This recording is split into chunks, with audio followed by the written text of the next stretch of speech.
everyone, my name is Shivika and I am studying in class 10th। आज के इस video में हम CBSE क्लास 10th मैथमेटिक्स के चैप्टर 4 क्वाड्रेटिक इक्वेशन की जो एक्सरसाइज 4.3 है उसके क्वेश्चन नंबर 5 को सोल्व करेंगे। तो आइए शुरू करते हैं। क्वेश्चन नंबर 5 यहाँ पे क्या है, Is it possible to design a rectangular park with a perimeter of 80 and an area of 400 meter square? If so, find its length and breadth। ये कह रहा है कि क्या ये पॉसिबल है कि हम एक रेक्टेंगुलर पार्क बना सकें। ठीक है, एक रेक्टेंगल बना दिया है, एक रेक्टेंगुलर पार्क बना सके जिसका जो पेरीमीटर है वो 80 हो और जिसका जो एरिया है दैट इज ये पूरे के पूरे का एरिया हो 400 मीटर स्क्वायर। ठीक है, 400 मीटर स्क्वायर इसका एरिया और पेरीमीटर 80 हो। क्या ऐसा पॉसिबल है? अगर ऐसा पॉसिबल है तो उसकी लेंथ एंड ब्रेड्थ हमें बतानी है। तो जो चीज़ें हमें यहाँ पे सवाल में दी गई है उसके बेसिस पे हम कुछ लिख लेते हैं। ठीक है, जो भी सवाल हमें दिया गया है उससे रिलेटेड कुछ चीज़ हम यहाँ पे लिख सकते हैं कि मान लेते हैं लेट द लेंथ, जो लेंथ है उसे अगर हम मान लेते हैं कि L है, लेंथ जो है वो L हमने यहाँ पे मान ली है, तो ब्रेड्थ भी माननी होगी। ठीक है, लेंथ मान ली तो ब्रेड्थ भी मान लो। तो let the length be L and let the breadth B। Length जो है वो L है, ब्रेड्थ आपकी B है। तो सवाल में हमें पेरीमीटर गिवन है, तो पेरीमीटर का फॉर्मूला क्या होता है? पेरीमीटर ऑफ रेक्टेंगल का फॉर्मूला होता है 2 into length plus breadth, right.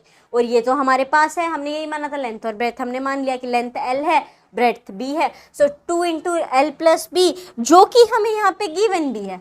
Perimeter of rectangle हमें गिवन भी है क्या, कि अगर इसका फॉर्मूला है 2L प्लस B तो आपका पेरीमीटर इज 80। ये हमें क्वेश्चन में मेंशन्ड है। अभी हम वही सारी चीज़ें लिख रहे हैं जो सवाल में दी गई हैं, जस्ट कुछ वेरिएबल्स को अज्यूम करके, लेंथ एंड ब्रेड्थ अज्यूम करके कि ये हो जाएगा हमारा। तो यहाँ पे ये 2 मल्टीप्लाई हो रहा है, उधर जाके डिवाइड हो जाएगा। तो यहाँ पे आ जाएगा कि आपके length and breadth would be equal to 2 multiply, उधर जाके डिवाइड हुआ, अपॉन में चला गया, 2 1 ज़ा 2, 2 4 ज़ा 8, तो ये हो जाएगा आपका 40। Length plus breadth is equals to 40। अब इसके कंक्लूजन पे हम ये मान सकते हैं कि जो लेंथ है अगर वो L है, ठीक है, लेंथ यहाँ पे आप चाहो तो x एंड y भी ले सकते हो। यहाँ पे मैंने L ले लिया, आपको जो वेरिएबल अच्छा लगे आप वो उठा लो। सो अगर हम यहाँ पे मान लेते हैं that length is L then breadth would be, इसके बेसिस पे निकाल रही हूँ। अब देखो, अगर मैंने लेंथ L मान ली तो B क्या हो जाएगा, यहाँ पे B इक्वल टू में L प्लस का उधर जाके माइनस का हो जाएगा। So here I will get 40 minus L। आप चाहो तो यहाँ पे अगर आप मान लोगे ब्रेड्थ जो है वो B मान ली तो आपको यहाँ पे लेंथ निकालने के लिए 40 माइनस B करना होगा, यानी L इक्वल टू निकालोगे तो उसके लिए। सो यहाँ पे मैंने length as it is L ले लिए, तो ब्रेड्थ के लिए इसको उधर भेजना पड़ेगा, तो ये हो जाएगा 40 माइनस L। ये दो चीज़ हमारी यहाँ पे आ गई हैं। इसी के बेसिस पे अब हम अगली चीज़ निकालेंगे जो यहाँ पे दी गई है। हमने निकालने वाले हैं, ऑलरेडी यहाँ पे मैंशन्ड है। क्या मैंशन्ड है? Area of rectangle. Area of rectangle क्या बोलता है formula? Length into breadth. So area of rectangle is equal to length into, ये सारी चीज़ें आप अपनी नोटबुक में मेंशन करते चलो एक एक करके, ताकि पता रहे कि कौन सा स्टेप कब आया था। अब यहाँ पे हो गया एरिया, रेक्टेंगल का एरिया क्या होता है? Length into breadth. लेंथ और ब्रेड्थ हमारी क्या है? यहाँ पे लिख दो सीधी, लेंथ इज हम L into breadth that is 40 minus L। Area आपको सवाल में गिवन है, सवाल के अंदर एरिया क्या दिया गया है हमें? It is equals to 400 metre square, it is 400। ये आपका एरिया, इसे मल्टीप्लाई कर दो, ये हो जाएगा आपका 40L minus 40L square, right. 40 को मल्टीप्लाई किया 40 के साथ और ये आ जाएगा L square. We are having it L square equals to में आपके पास है 400। अब इन सबको उधर लेके चले जाएंगे ताकि प्लस का हमारे पास आ जाए, तो ये आपके पास आ जाएगा L square minus 40L plus का 400 इक्वल्स टू 0। ये बन गई हमारी क्वाड्रेटिक इक्वेशन। अब हमें बस ये बताना है कि क्या ये सिचुएशन पॉसिबल है, और अगर पता चलता है कि ये सिचुएशन पॉसिबल है तो फिर हमें length and breadth find out करनी है। अब हम ये बताएंगे कैसे कि ये सिचुएशन पॉसिबल है या नहीं। हमें इसका डिस्क्रिमिनेंट देखना होगा। डिस्क्रिमिनेंट यानी B square minus 4ac equal to 0 है, ग्रेटर देन 0 है या लेस देन 0 है। ये हमने पता कर लिया तो हम बता देंगे कि ये सिचुएशन पॉसिबल है या नहीं है। अगर लेस देन 0 आ जाता है तो सीधा सीधा लिख के खत्म कर देंगे, जैसे कि लास्ट में क्वेश्चन हमने देखा था, क्वेश्चन नंबर 4, उसमें था कि लेस देन 0 आया था, माइनस में आ गया था -48। दैट्स वाई हमने लिख दिया था कि भाई ऐसी कंडीशन पॉसिबल ही नहीं है। अब इसमें देखते हैं बी स्क्वायर माइनस 4ac की वैल्यू क्या आएगी, उसके आधार पे ही हम आगे बताएंगे कि क्या ये चीज संभव है या नहीं है। So let's do it. हमें बताना है कि बी स्क्वायर माइनस 4ac की वैल्यू क्या है। उसके लिए हमें यहाँ पे लगेगा a b और c। a b c क्या है, ax square plus B X plus C equals to 0, standard form of quadratic equation.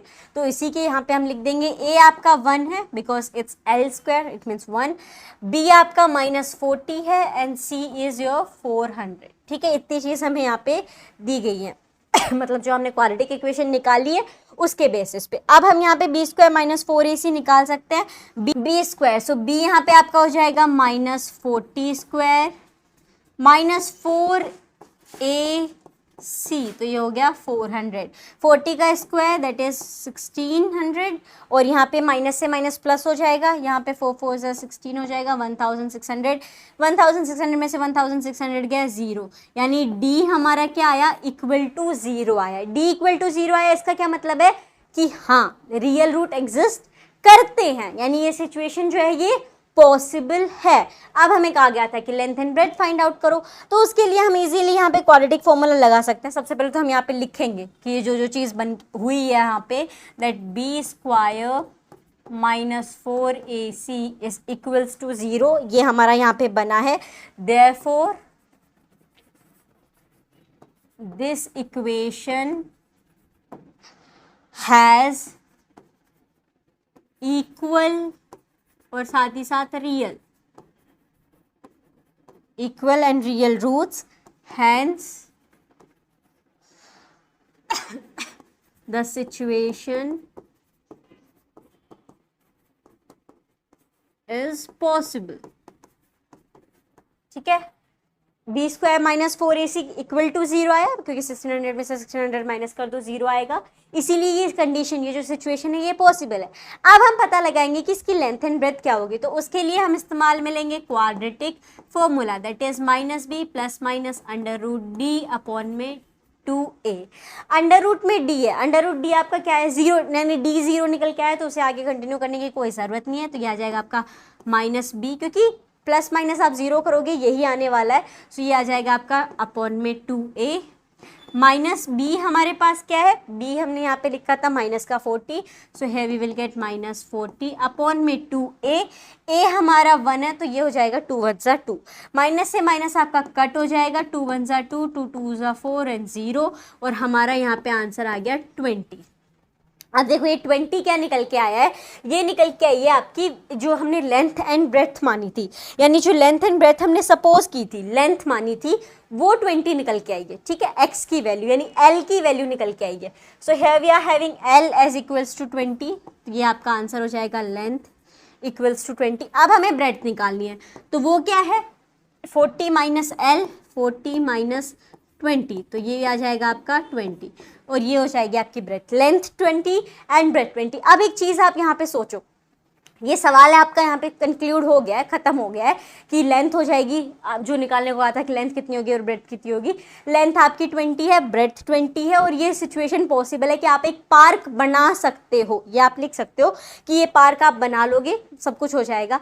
But the thing is, इसने कहा था कि is it possible to design a rectangular park, तो rectangular नहीं बनेगा, क्यों, लेंथ आपकी 20 है, ब्रेथ आपकी 20 है, तो ये तो स्क्वायर वाला बन जाएगा ना कि चारों के चारों साइड सेम है, इक्वल है, यानी ये भी 20, ये भी 20, ये भी 20, ये भी 20, इट मीन्स ये स्क्वायर है, तो पार्क तो बनेगा लेकिन वो रेक्टेंगुलर नहीं बनेगा। बट आप यहाँ पे लेंथ और ब्रेथ निकाल के ये लिख सकते हो, yes the situation is possible, जो कि हमने पहले भी लिख दिया, hence the situation is possible, और फिर लेंथ एंड ब्रेथ निकाल दी, लेकिन जो पार्क है वो स्क्वायर वाला बनेगा, रेक्टेंगल वाला नहीं बनेगा। तो इस तरीके से हम इस क्वेश्चन को सॉल्व करेंगे। अगर आपको ये सॉल्यूशन समझ में आया हो तो इस वीडियो को लाइक कर दीजिए और ऐसे ही सभी क्वेश्चन के सॉल्यूशंस को देखते रहने के लिए चैनल को सब्सक्राइब करना ना भूलें। We will meet in the next video. Till then take care, bye bye.